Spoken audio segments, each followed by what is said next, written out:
السلام عليكم ورحمة الله وبركاته. الحمد لله والصلاة والسلام على رسول الله وعلى آله وصحبه ومن والاه. اللهم صل وسلم وبارك على سيدنا ومولانا محمد النور المذهب للنسيان بنوره وعلى آله في كل لمحة ونفس عدد ما وسعه علم الله. نوينا التعلم والتعليم والتذكر والتذكير والنفع والانتفاع والإفادة والاستفادة والحث على التمسك بكتاب الله وسنة رسوله ودعاء إلى الهدى والدلالة على الخير وابتغاء وجه الله ومرضاته وقربه والثواب سبحانه وتعالى. أما بعد، الحمد لله, syukur kehadrat Allah subhanahu wa ta'ala. Di atas limpah kurnia Allah subhanahu wa ta'ala, Allah kurniakan kepada kita kesihatan, keafiatan dan mampu untuk duduk di dalam majlis ilmu yang mana dibacakan hadis baginda Nabi Muhammad sallallahu alaihi wasallam, dan juga di dalam majlis ini penuh dengan rahmat, penuh dengan doa-doa daripada para malaikat ke atas kita semua.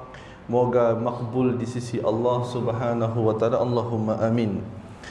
Jadi insyaAllah kita akan sambung pada pembacaan kitab hadis Arba'in Aziziyah pada hadis yang ke-33, muka surat 150. Muka surat 150. Bismillahirrahmanirrahim. Qala musannifu rahimahullahu ta'ala wa nafa'na bi ulumihi fid dharain amin. An Abi Umamah radhiyallahu ta'ala anhu qala qala Rasulullah sallallahu alaihi wasallam sayakunu rijalun min ummati ya'kuluna alwana at-ta'am wa yashrabuna alwana asy-syarab wa yalbasuna alwana ath-thiyab wa yatashaddaquna fil kalam fa ulaika shiraru ummati. Rawahu Tabrani fil Kabir wal Awsat. Maksudnya daripada Sayyidina Abu Umamah radhiyallahu ta'ala anhu berkata bahwasanya Rasulullah SAW bersabda, akan terjadi kepada para lelaki di kalangan umatku yang mana mereka akan memakan pelbagai jenis makanan, meminum pelbagai jenis minuman, memakai pakaian yang berwarna-warni serta memperindahkan percakapan, yakni untuk menarik manusia kepadanya. Mereka inilah seburuk-buruk umatku. Diriwayatkan oleh Imam Tabrani di dalam kitab Al-Kabir dan Awsat. Bismillahirrahmanirrahim. Sebelum kita masuk ke dalam hadis tadi, kita ceritakan tentang rijal ataupun rawi, iaitu Abi Umamah, seorang sahabat Nabi SAW yang banyak meriwayatkan hadis Nabi. Jadi nama Abu Umamah atau tanpa dengan hafrun jar, namanya Abu Umamah. Nama yang masyhur, yang nama sebenarnya adalah Shudai bin Ajlan, Shudai bin Ajlan, tapi yang masyhur dengan gelarannya Abu Umamah. Abu Umamah yang terkenal dengan gelarannya adalah salah seorang sahabat yang dihantar oleh Nabi SAW untuk berdakwah di Rom, jumpa dengan Heraklis. Dan riwayat kisahnya yang masyhur, semasanya pergi jumpa dengan Heraklis, maka Heraklis kata dengan Abu Umamah berkata kepada Heraklis, yang ada tadi masuk Islam, sesungguhnya Nabi SAW telah memutuskan kami dan sebagainya. Maka Heraklis tadi mau halau sidanya, tetapi apa kata Abu Umamah tadi? Sesungguhnya Nabi kami orang dah pernah bersabda, kami orang akan menguasai kerajaan kalian. Tapi kata Heraklis, bukan kalian orangnya. Kemudian tadi Heraklis mula menunjukkan bilanya mendengar perwatakan Nabi yang ada di kota Madinah, sama seperti mana yang dengar daripada kitab-kitab lama, kitab langit, kitab-kitab samawi. Kemudian tadi apa yang menakjubkan, kisah itu disebutkan dalam beberapa hadis, kitab-kitab hadis, dan disebutkan dalam Dalail Khairat, yang mana tadi Heraklis ada menyimpan gambar-gambar para anbiya. Ini ada menyimpan gambar Nabi, daripada gambar Nabi Adam sampai Nabi Muhammad. Sampai ditunjukkan, dibalut di dalam kertas warna balut kain warna hitam. Ditunjukkan. Siapa tu? Tok Nabi Adam. Tok siapa tu? Tok Nabi Musa. Tok siapa tu? Ditunjukkan satu-satu. Sehinggalah ke satu potret gambar ya. Dikatakan tok kan Nabi kita. Apa kata Abu Umamah dan seorang sahabat lagi? Ya benar, tok adalah Nabinya. Dia tunjukkan lagi satu gambar. Yang mana tok gambar Sayyidina Abu Bakri. Sayyidina Abu Bakar As-Siddiq radhiyallahu taala anhu. Jadi para sahabat terkejut dan pelik. Macam ni kau boleh memperolehi gambar-gambar para anbiya. Makanya Heraklius pun menceritakan bahawasanya gambar-gambar tersebut adalah daripada warisan Nabi Adam alaihi salam. Nabi Adam pernah berdoa kepada Allah Subhanahu wa taala nyamuk melihat nabi-nabi setelahnya. Nabi ba'dahu, ya nabi setelahnya, maka Allah makbulkan, maka Allah turunkan potret-potret tersebut, disimpan dan telah diambil oleh seorang Alexander the Great, salah saya, diambil dan disimpan di dalam kerajaan Rom. Tapi adalah kadang-kadang kita nanggasnya ada lukis gambar kan dekat sini pun gereja ya. Kadang-kadang ia adalah based on apa yang silanya simpan, artifak-artifak lama. Ada sejarah dalam Abu Umamah tadi, bilanya Abu Umamah kembali ke Madinah, dia menceritakan semula dengan Abu Bakar bahwasanya memang Heraklius tu ada nyimpan gambar Nabi. Nya yakin dengan Nabi Muhammad tapi nya si beriman. Jadi di siang moral of the story tadi adalah hidayah tu milik Allah Subhanahu taala. Heraklius masih sayang dengan kuasanya, masih sayang dengan pemerintahannya, jadi nya si mau masuk Islam. Yang maknanya dia sanggup sebenarnya untuk jadi hamba kepada Nabi Muhammad sallallahu alaihi wasallam. Ialah keagungan daripada kisah tersebut, iaitu hidayah itu milik Allah Subhanahu wa taala. Jadi beliau meriwayatkan daripada Nabi SAW, Nabi SAW bersabda, sayakunu rijalun min ummati, akan terjadi pada umat aku tu. Nabi menggunakan lafaz rijal dalam hadis atau Quran. Bila disebutkan dengan jamak taksir, iaitu jamak yang merujukkan kepada lebih daripada 3, itu plural. Dalam bahasa Inggeris sebutnya singular plural, untuk pluralnya. Bila dalam Quran atau hadis gunakan plural, nya menunjukkan kepada lelaki atau perempuan, dua-dua sekali. Rijalun min ummati, lelaki ataupun lelaki perempuan daripada kalangan umat aku, yakuluna alwanat ta'am, yang akan makan alwanat ta'am. Alwan tu jamak bagi perkataan launun. Launun tu adalah warna, manakala ta'am adalah makanan. Nabi kata orang-orang yang di akhir zaman tu kelaknya akan makan pelbagai jenis makanan. Makanannya macam-macam jenis, macam-macam color. Kita orang bulat kini tu memang jelaslah. Nasi kerabu warna lain, nasi lemak warna putih, macam-macam. Ada nasi warna hitam, ada mi warna hitam, mi warna hijau, macam-macam color, beraneka. Yang mana makanan zaman kita kini tu memangnya mukhtalifah, berlain-lain. Zaman Nabi sallallahu alaihi wasallam, Nabi pun zuhudnya sehingga diriwayatkan oleh Aisyah radhiyallahu taala anha, pernah dalam 3 bulan rumah Nabi sik berapi, tuan-tuan. Rumah Nabi sik berapi sebab apa? Sebab sik masak. Saya dah makanan saya dah dimasak. Apa makan Nabi? Tamar dan air je. Tamar, air. Menunjukkan zuhudnya Nabi sallallahu alaihi wasallam. Bila zaman semakin maju, maka jadi ialah di antara bid'ah yang pertama dipolah oleh para sahabat adalah makan banyak, makan sampai kenyang, makan dengan pelbagai makanan. Kemudian para salafus soleh banyak juga yang banyak zuhud di dalam makanan-makanan mereka. Kerana at-ta'am tu, tuan-tuan, apa yang Nabi nak maksud itu ada kaitan dengan tasawuf. Dan disebutkan wa yashrabuna alwahna syarab, dan mereka minum daripada minuman yang bermacam-macam rupa. Ada air apa nama air di 7E ya, nok color-color. Ada air sirap, ada air bandung, ada air macam-macam air yang dihidangkan pada zaman kita kini tu. Zaman dulu ada halib, ada susu, mak ataupun muyah, air biasa. Cadanya air sirap zaman dulu. Tiba-tiba zaman sahabat disebut air sirap. Ma'ul ahmar katanya, air merah. Saya ada. Zaman Nabi dulu saya ada, zaman para sahabat lagi saya ada. Yang ada adalah air perahan anggur dan sebagainya. Pada zaman kita dah macam-macam, koktel lah, apalah. Jadi macam-macam minuman yang ada. Wa yalbasuna alwana thiyab, mereka menggunakan pakaian yang berwarna-warna. Ada riwayat lain menggunakan lafaz wayul bisun, tapi itu adalah menggunakan wayal basun. Wayal basuna alwana thiyab, dengan berbagai warna.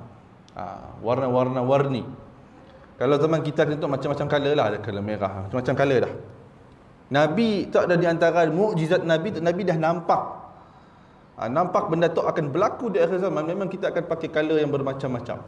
Color purple, pink, merah, putih, hitam, biru dan sebagainya. Adakahnya salah? Bila kita baca hadis tu hati-hati. Kadang-kadang bila orang baca hadis tu orang pakai baju yang macam-macam color dan sebagainya. Umat paling buruk tu, terusnya menghina semua kita tu, paling buruk umat. Salah cara pemahamannya. Kita kena faham dulu apa yang dimaksudkan oleh Nabi, apa muradnya dan apa kata para ulama mengenainya. Jadi mereka menggunakan pakaian yang pelbagai. Pada zaman dulu, contohnya ada di beberapa tempat dulu memang diharamkan ataupun digalakkan menggunakan pakaian-pakaian yang berwarna, yang agak terang.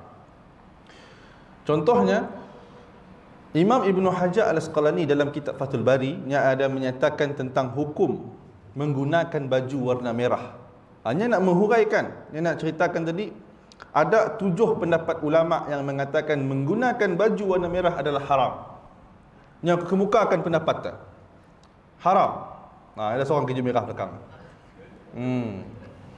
Tak merun tu boleh. Jadinya bagi baju merah tu ulama mengatakan haram. Jadi Imam Ibn Hajar Al-Asqalani nya mentarjihkan. Tadi tu yang maksud dia kaji, ni pendapat yang paling kuat. Apa sandaran hadis tu? Kuat si dalil tu. Makanya dia kaji. Makanya keluarkan semua pendapat-pendapat tu. Maka bila dikaji semula bahawasanya ada sebab kena ulama zaman dulu mengharamkan pemakaian warna merah. Salah satunya adalah kerana syiar agama lain.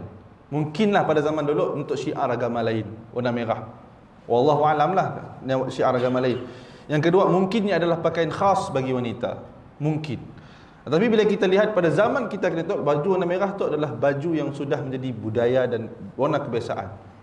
Tak ada masalah apa hukum menggunakannya. Jaiz, boleh, tak ada masalah. Tak ada syarat yang menghalangkannya. Pernah berlaku di Yaman, waktu saya belajar dulu, ada seorang sahabat saya tu pakai jubah warna pink.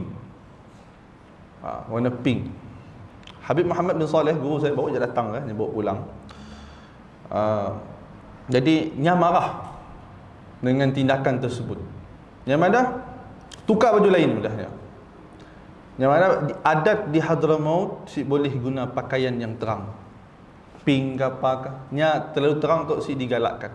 Kalau merah gelap okey, karenanya adat mereka. Kalau kita baju pink biasa, laki keju pink saya ada masalah. Tapi di Hadramautnya adalah benda yang aib bagi siapnya, aib. Nya silah haram, sampai guru saya kata haram si.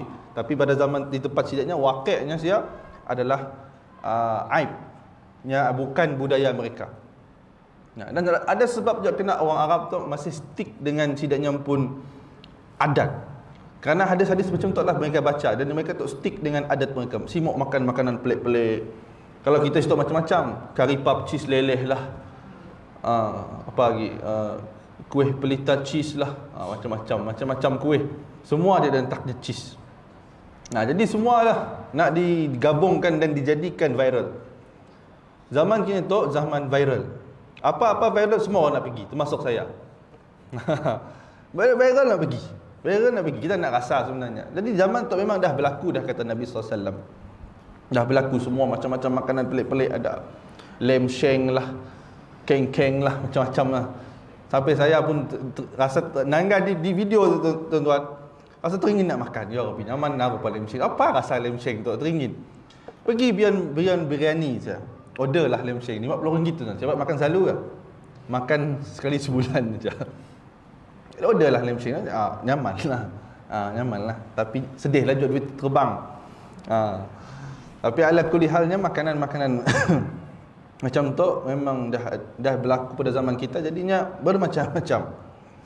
Wa yatashaddaquna fil kalam, Dan mereka tu yatasaddaqu tu maksudnya mengubah perbicaraannya untuk menarik orang. Siapa yang suka menarik orang dengan kata-kata pada zaman itu, tuan-tuan? Ahli politik.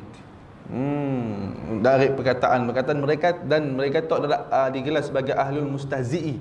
Ahlul mustahzi'i itu adalah orang yang dalam perkataan mereka itu lembut, menarik hati orang, pada zamannya menghina orang.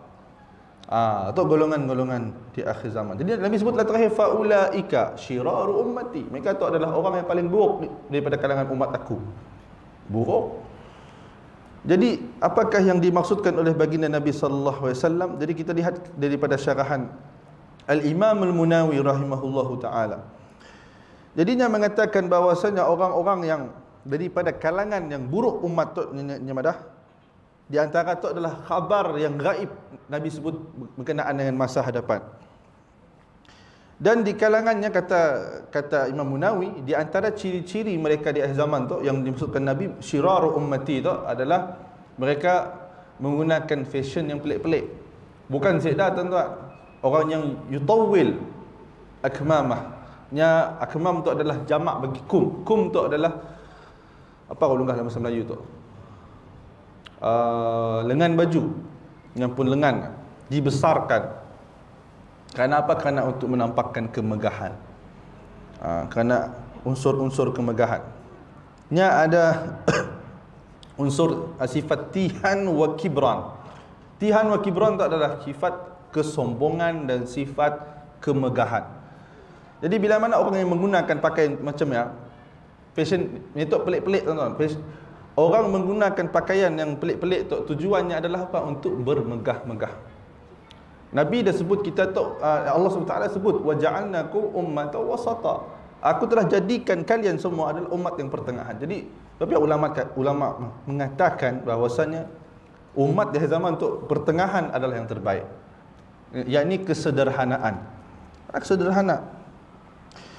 Dan Imam Munawi menyambung lagi, dan bila mana orang-orang macam tu ma yaqulun nas lahu wa fi syaqisan ila ma yanzuru ilaihi minhu, dan mereka tu golongan yang sombong tu, mereka tu bila mana diberikan firman Allah Subhanahu wa taala, mereka buta dengan kalam Allah Subhanahu wa taala dan tidak melihat kepada ciptaan Allah Subhanahu wa taala.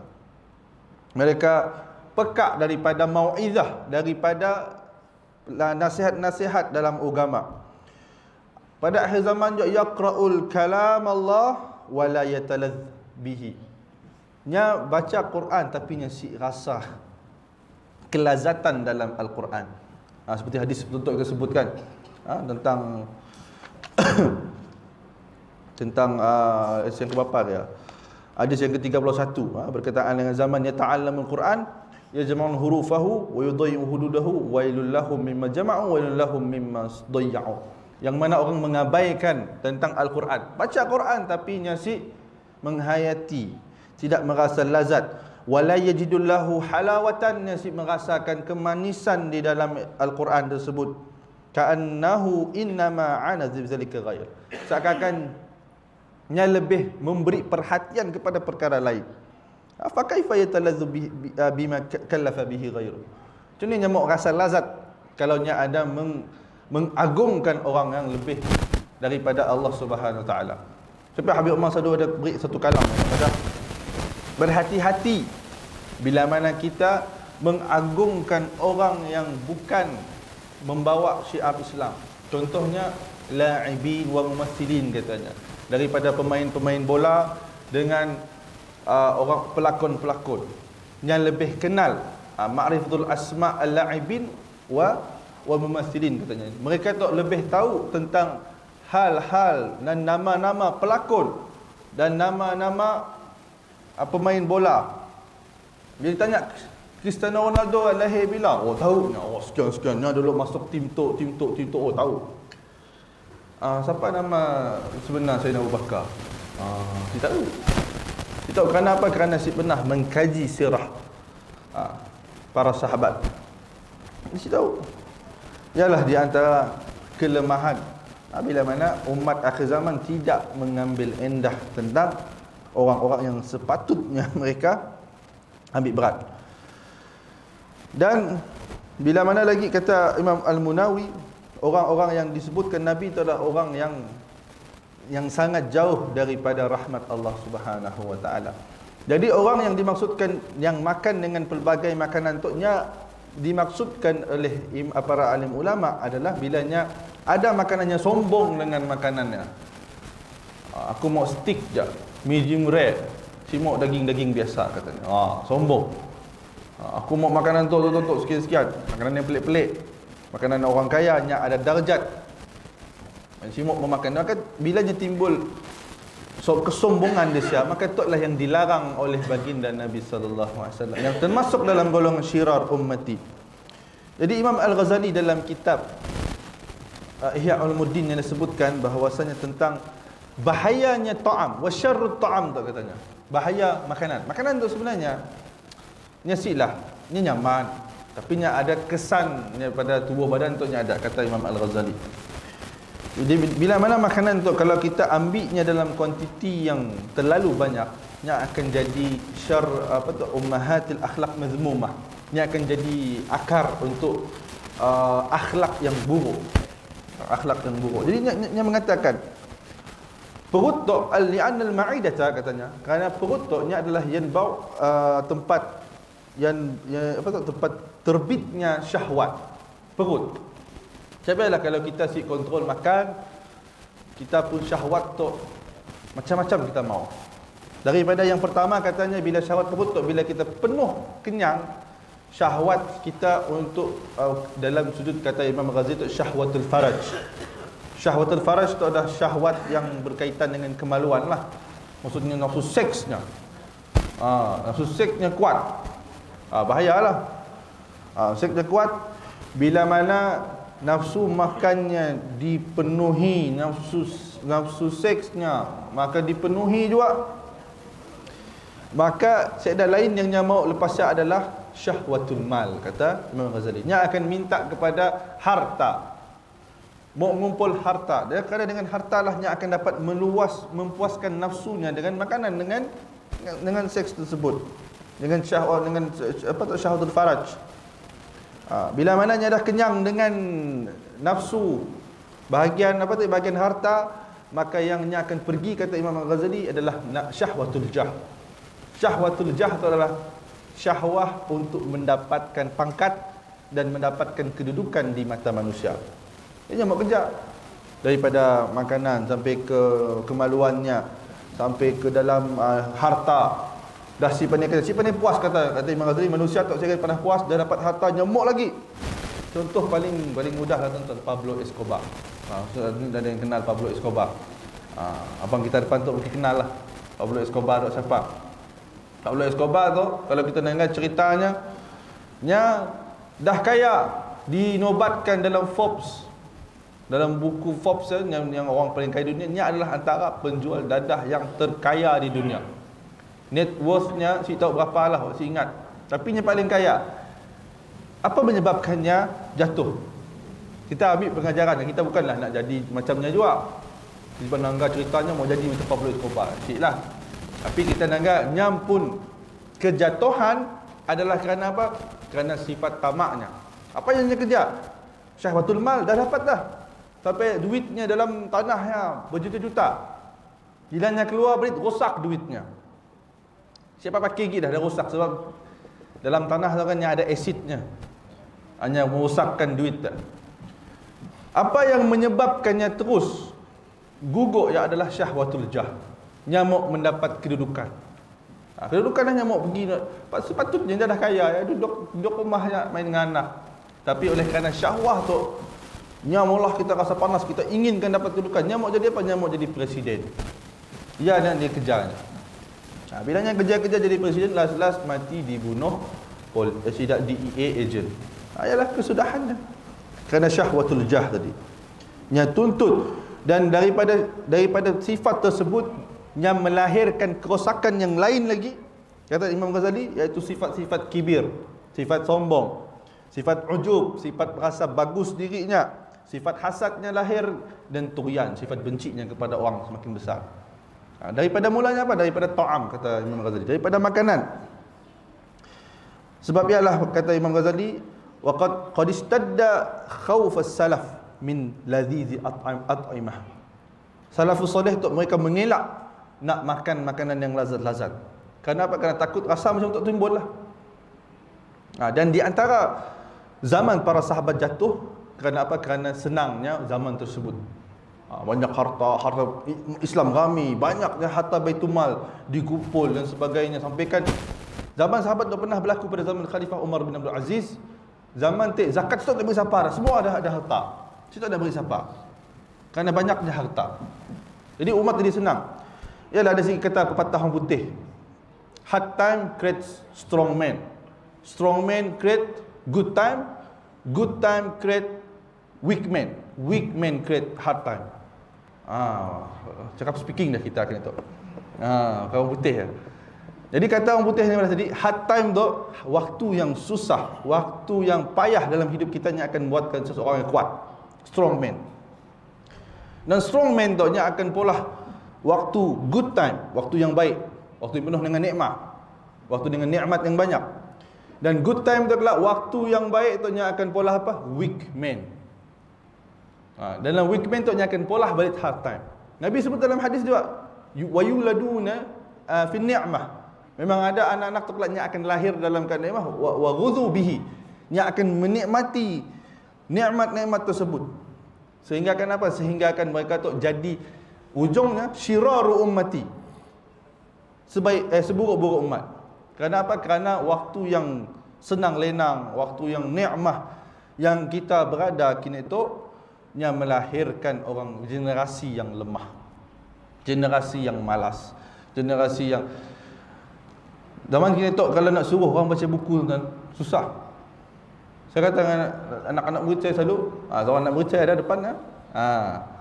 Jadi suruh baca buku malas. Malas.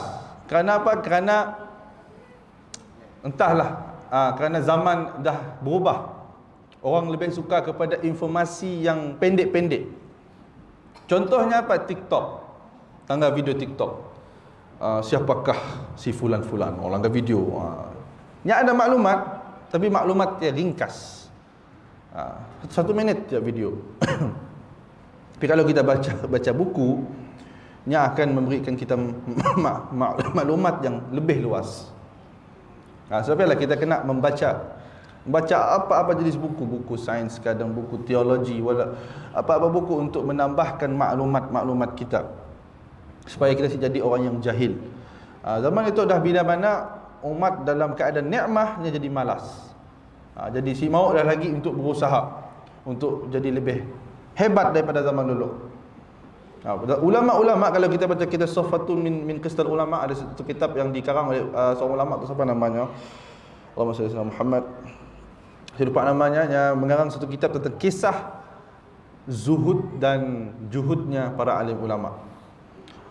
Ulama-ulama zaman salafus soleh tuan-tuannya makan roti dengan garam aja. Roti garam. Jadinya untuk zuhud, melahirkan rasa zuhud tersebut. Kerana simuk ada rasa syahwat yang meluap-luap, makanya caranya menurunkan kadar hawa nafsu ni adalah mengurangi makan.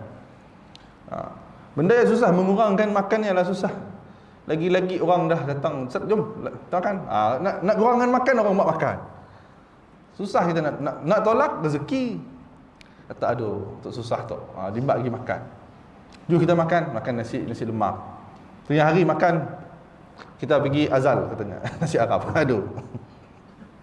Jadi sebabnya dikatakan jadi nak kontrol makan tu lah di antara benda yang paling susah, kata para alim ulama. Nak kontrol makan ya, untuk pertamanya tujuannya adalah untuk merendahkan hawa nafsu kita, untuk mengurangkan kita pun nafsu panas yang dalam diri kita tu.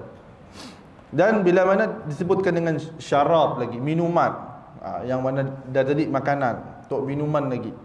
Mana minuman tu nya pun megah-megah dengan makanan tersebut, dengan minuman tersebut. Bila makan minuman yang macam tu, si minum. Mau minum air yang apa nama air mahal dijual di 7E, Evian apa atas namanya.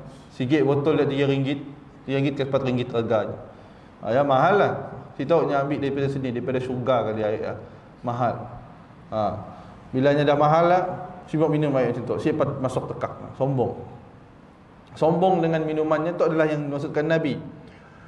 Bila mana orang yang salah faham hadis tu, dia akan menghukum bahawasanya makanan-makanan yang ada tu adalah buruk daripada umat Nabi tu. Makanan yang contoh kita tu, Allah cipta kita tu mukhtalifah bainal umam, di antara umat-umat tu kita berlainan. Dia macam kita negara Malaysia tu ada macam-macam, ada masak lemak, ada masak kari, ada masak merah, masak kicap, macam-macam makanan ada. Kalau di negara Arab, sekarang nasi mandi je. Ya, lauk sidanya, dan mostly negara Arab akan makan makanan yang budayanya ke barat-barat sikit, pasta, hanya mau ke pastry lah. Sebabnya lah guru saya dulu bila dimasakkan ayam masak butter, nasi makan. Pelik katanya. Nasi makannya pelik. Dia makan nasi je, cuma dia makan nasi ayam butter. Padahal kami orang kan, kita semualah suka kepada nasi ayam butter tu. Nyaman kata kita. Tapi oleh kerana orang putih orang Arab tu nasi suka dengan makanan yang pelik-pelik. Kerana mereka sangat kuat di dalam dan teguh dalam pegang kepada adat mereka. Ada certain pegang kepada adat tu bagus. Saya ada masalah. Contohnya kisah pakcik Nabi Abu Talib. Abu Talib ketika mananya sedang nazak, di sebelahnya ada Abu Jahal dengan Abdullah bin Umayyah. Hanya ada di sebelah. Dan sebelah ada Nabi. Nabi talqin dengan bapa saudaranya. Qul la ilaha illallah, qul la ilaha illallah, sebut la ilaha illallah wahai pakcikku dah. Memang tanya Abu Talib dah mau sebut dah lafaz kalimah la ilaha illallah. Tapi oleh kerana di sebelahnya ada Abu Jahal dengan Abdullah bin Umayyah, apa katanya? Kau sanggup mau tinggal budaya agama nenek moyang kau? Kau sanggup mau tinggal tutup? Makan bila dia dengar oleh kerana orang Arab tu ada syiddatul quwwah kepada adat dia. Semua yang tinggal. Dia berdiam diri daripada kalimah la ilaha illallah, makanya meninggal. Meninggal dalam keadaan tidak memeluk Islam lah. Walaupun jasanya banyak dalam Islam membantu baginda Nabi. Ialah di antara hari-hari yang sedih bagi Nabi kerana dia si dapat nak mengislamkan bapa saudaranya yang palingnya sayang, yang palingnya cinta, si dapat nak masukkan Islam. Dan dia berlaku khilaf dah di antara ulama sehingga terbitnya kitab Fin Najati Abi Talib. Berjayanya Abi Talib. Ya, ada khilaf lah di antara para alim ulama tapi sepakat para alim ulama Abu Talib si sempat mau mengucap kalimah syahadah. Jadi yang menunjukkan syiddatul quwahnya orang Arab tu berpegang kepada adat mereka. Jadi bila mana sidanya dah berantau, dah pergi ke tempat-tempat lain, mereka mula membuka mata lah juga budaya orang Arab tu. Tapi orang Yaman kuat. Guru saya Habib Muhammad bin Soleh kuat, maupun pegangan dengan adat orang Yaman. Orang Arab pun style memang kuat. Kita lihatlah macam ni sidanya dapat membawa budaya sidanya daripada sini pergi ke situ. Di antaranya izar, kain pelikat. Kalau kita fikir kain pelikat tu budaya kita, tapi ialah persamaan di antara orang Yaman dengan kita. Orang Yaman tuan-tuan suka pakai kain pelikat, dengan orang Melayu suka pakai kain pelikat. Ya, di antara persamaan budaya kita dengan sidanya kain pelikat, namanya izarun, kain pelikat. Kemudian orang Arab Yaman, mereka ada tarian marawis. Di tempat kita panggilnya zapin. Kalau kita dengar persamaannya lebih kurang. Kerana budaya orang Yaman datang ke negara kita dan membawa yang pun bukan hanya sekadar agama Islam, tetapi yang membawa budaya mereka sekali dan masuk ke dalam budaya masyarakat kita. Jadi orang Arab tu memang kuat dengan yang pun adat. Sebab itulah kadang saya menolak benda-benda yang baru, benda-benda yang viral tu kadang. Kalau negara Mesir lainlah. Mesir tu negara yang taqaddum, negara yang maju, negara yang sangat-sangat maju. Wa yalbasuna alwana siyab, dan memakai pakaian-pakaian yang berbagai berwarna-warna dan sebagainya tu. Kalau dia salah faham lagi, adakahnya haram? Tidak sampai jatuh haram kalau kita memakai pakaian-pakaian sedemikian. Yang kisahlah kalau apa. Asalkan jangan tutup aurat. Orang dia pakai baju kaleping tapi nampak pusat, haramlah. Pakailah baju yang menutup aurat. Jubah, kurta dan sebagainya. Yang pentingnya yang menutup aurat.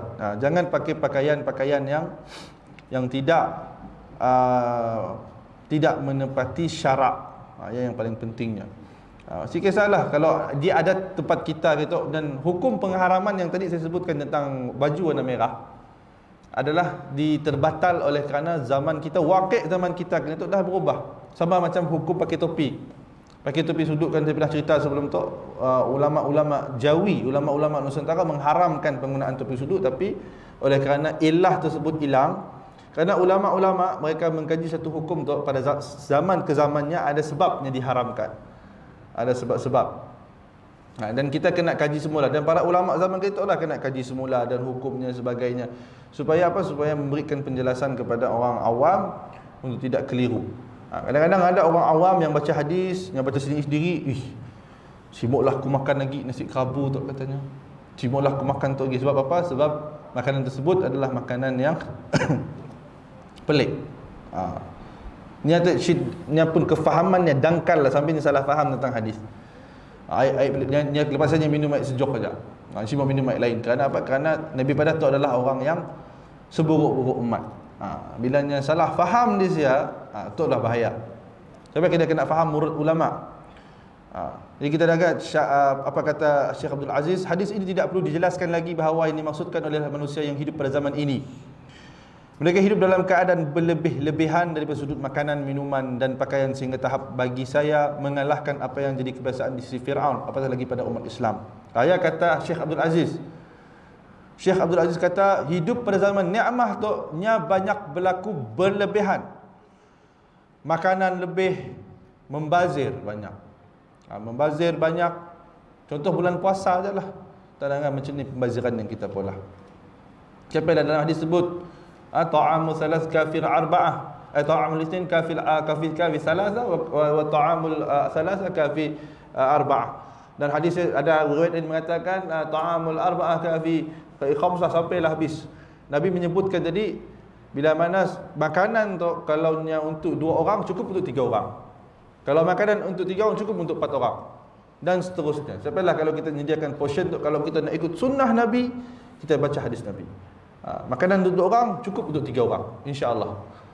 Kalau si cukup tambahlah. Cuma simple. Kalau kita nak sediakan untuk kali pertama, makanan 2 orang cukup untuk 3 orang. Hanya keberkahan yang Nabi sebut kafi salasah. Wa ta'amus salasah kafi arba'ah, kata Nabi. Makanan yang 3 orang cukup untuk 4 orang. Jadi kita makan ikut sunnah Nabi, ya, man ahya sunnati faqad ahabbani. Dalam riwayat lain dikatakan wa man ahya sunnati faqad ahyani.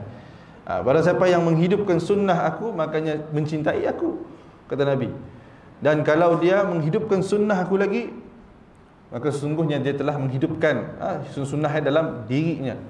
Di antara tanda cinta Nabi itu kita menghidupkan sunnah Nabi, walaupun sedikit. Sedikit. Jadi bila mana zaman kita berlebihan dalam pakaian pun berlebihan, fashion itu tenggelam tuan-tuan.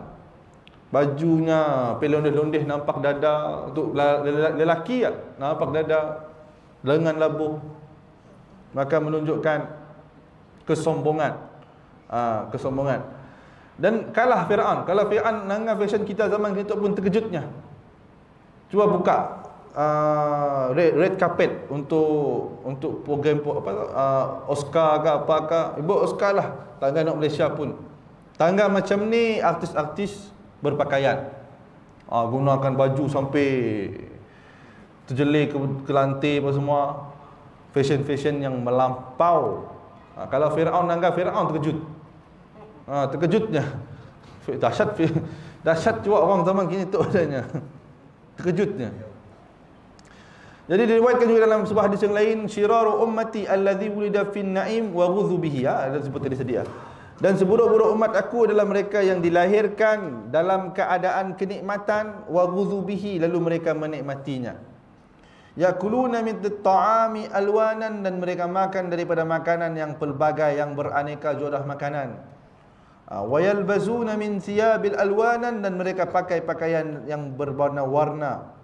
wa yarkabuna min dawabi alwadan, dan mereka menaik tunggangan yang pelbagai, wa yatashaddaquna fil kalam, dan mereka mengindahkan ucapan mereka untuk menarikkan pandangan manusia.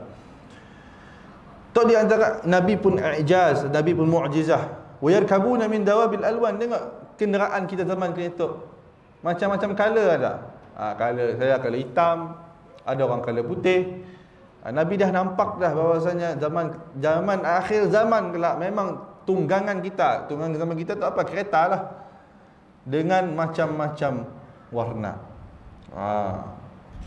Dan hadis ada satu hadis Nabi sebut tentang di mana tadi perniagaan akan menjadi pesat di akhir zaman. Salah satunya, dan bukan salah kita nak berjaya dalam bisnes, tapi Nabi kata ya salah satu tanda di mana banyaknya orang yang daripada tijarah atau orang yang berniaga yang akan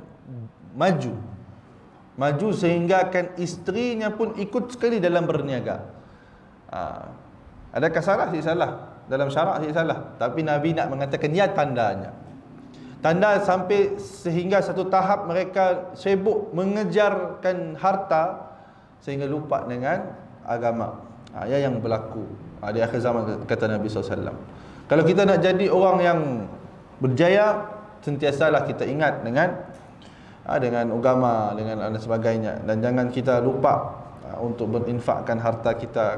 Baru guru saya nasihatkan waktu saya jumpa khusus di Sibu. Kalau saya sempat cuti tuan-tuan, waktu kerja, balik kerja terus pergi Sibu, jumpa guru saya. Jadi dia nasihat, dia malah tadi dia nanya macam ni keadaan bisnes di Bintulu katanya. Maka dia jawab khair, di Sarawak lah, secara umum Sarawak. Maka dia jawablah, kebanyakan orang yang menjadi tajir adalah as-Sin. As-Sin kathir minhum yakun tajir. Kebanyakan daripada orang-orang Cina tu jadi peniaga. Dan paling sedikitnya Melayu lah jadi peniaga. Wa aghlab minal melayuwiyin, kata saya tadi, dan kebanyakan daripada orang-orang Melayu mereka yashtaril fil hukumah, mereka kerja di kerajaan. Kebanyakan orang Melayu lah kerja di kerajaan, saya kata. Makanya kata tadi, kalau boleh umat Islam tu berusaha jadi tajir, jadi peniaga. Kerana apa? Fi dakhil tajir barakah. Dalam bisnes tu katanya, dalam berniaga ada keberkatan katanya. Keberkatan apa? Ittisal ma'an Nabi. Ada hubungan dengan Nabi SAW. Nabi SAW pun berniaga katanya. Jadi tapi dia ceritakan tentang orang Yaman. Kena orang Yaman banyak kaya di Saudi. Di Saudi tuan-tuan, kebanyakan peniaga adalah orang Yaman. Orang Yaman yang datang ke Saudi dalam keadaan kosong, saya ada duit, dan kemudian akhirnya mengahwini orang Saudi. Orang Saudi tu berbaik hatilah beri duit dengannya, dan dia pun jadi seorang peniaga dan akhirnya berjaya. Bila berjaya, murah rezekinya. Jadi dia kata di antara kunci-kunci untuk mendapat kemurahan rezeki adalah tidak kedekut kepada isteri katanya. Beri dengan bini katanya. Tunaikan hak-hak isteri. Jangan kedekut katanya.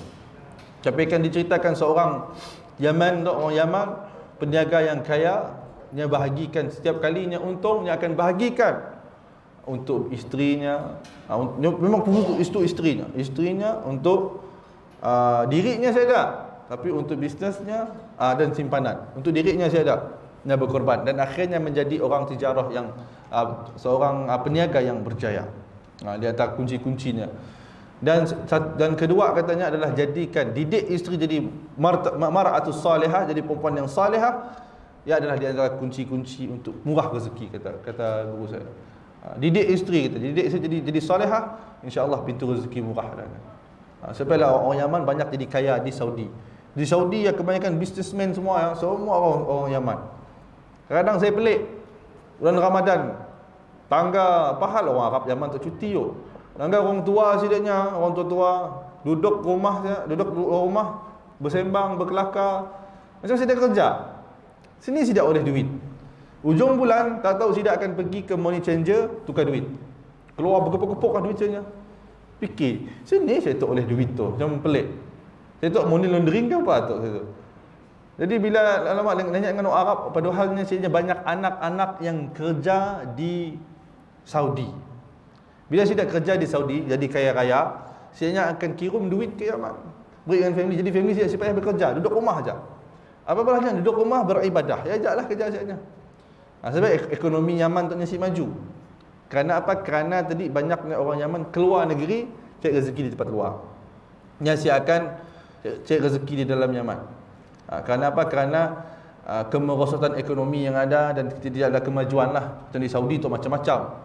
Dekat umrah ya, kalau kita buka satu franchise ayam goreng aja dekat kawasan Masjid Haram, boleh jadi keuntungan sehari dekat 100,000 kali. Sebab banyaknya manusia keluar masuk Malaysia. Banyak. Orang datang saya beli dengan orang Indonesia, Filipin, Malaysia, Brunei, orang Asia, orang Turki dan sebagainya yang akan membeli dekat kedai-kedai saya, makanya akan menguntungkan sangat besar. Sampailah orang-orang Yaman jadi kaya-kaya. Jadi kata Syekh Abdul Aziz, mereka menjadi seburuk-buruk umat adalah kerana sifat tersebut terkeluar daripada petunjuk yang dibawa oleh Rasulullah SAW. Maka Rasulullah SAW untuknya mengajar kita untuk bersifat kesederhanaan, sifat yang pertengahan, bukan sifat-sifat yang gulu, melampau, serta berlawanan dengan sirah baginda yang mulia di samping membawa kepada kesombongan. Kerana bila mana kita makan makanan yang terlalu bermacam-macam, tentunya akan melahirkan sifat sombong dan kemungkaran dan akhirnya berlumba-lumba dalam dan berlebih-lebihan. Berlumba-lumba lah dalam urusan dunia. Siapa masak lebih cantik, siapa masak lebih cuntuk. Dan ini bukanlah yang diajarkan oleh baginda Nabi SAW. Jadi kesemua itu bukanlah daripada syariat Islam. Jadi apa yang dimaksudkan oleh Nabi SAW di dalam hadis yang kita bacakan adalah bila mana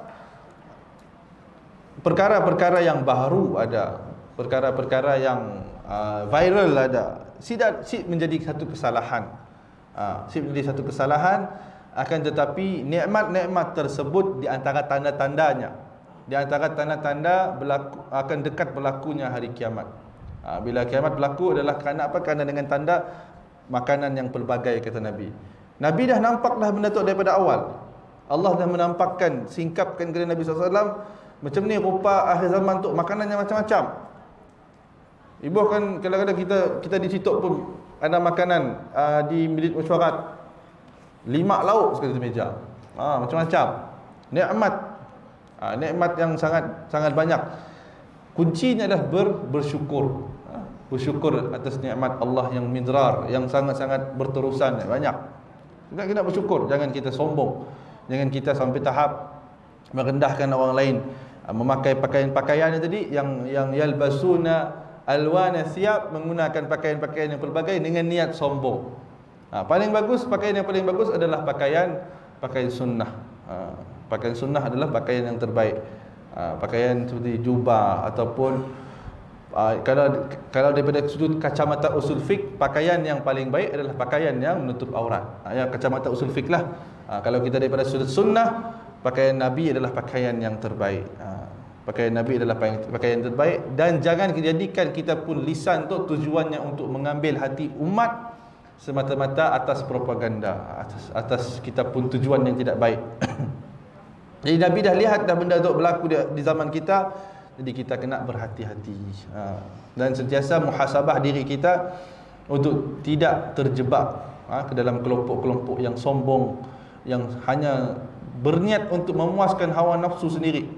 Jadi kita kena ambil iktibar dan kita kena contohi seperti mana sifat-sifat para sahabat dan sifat-sifat para salafus salih yang sangat zuhud dan sangat-sangat menjaga dalam bab pemakanan dan sebagainya. Dan insyaAllah nasihat itu buat saya sendiri juga lah. InsyaAllah sama-sama kita mengambil ibrah dan tidak terjebak dengan perkara yang tidak baik pada akhir zaman ini.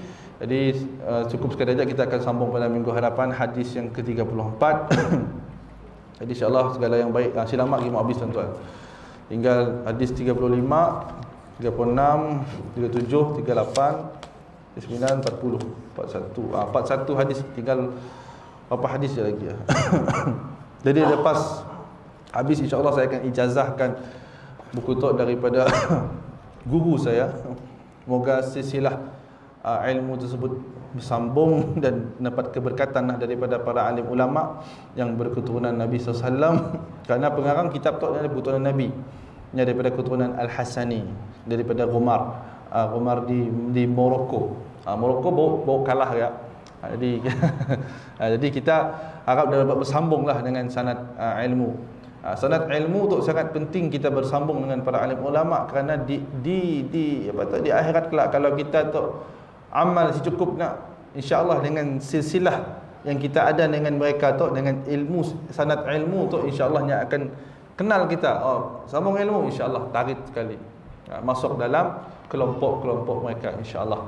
Jadi segala yang baik datang daripada Allah, yang buruk datang daripada diri saya sendiri. Terima kasih kerana tersalah bicara dan terkurang daripada diri saya. Qul qawli hadza wa astaghfirullahalazim li wa lakum wa lisairil muslimin muslimat fastaghfiruh innahu ghafurur rahim. Wabillahi taufiq wa hidayah. Wassalamu alaikum warahmatullahi wabarakatuh.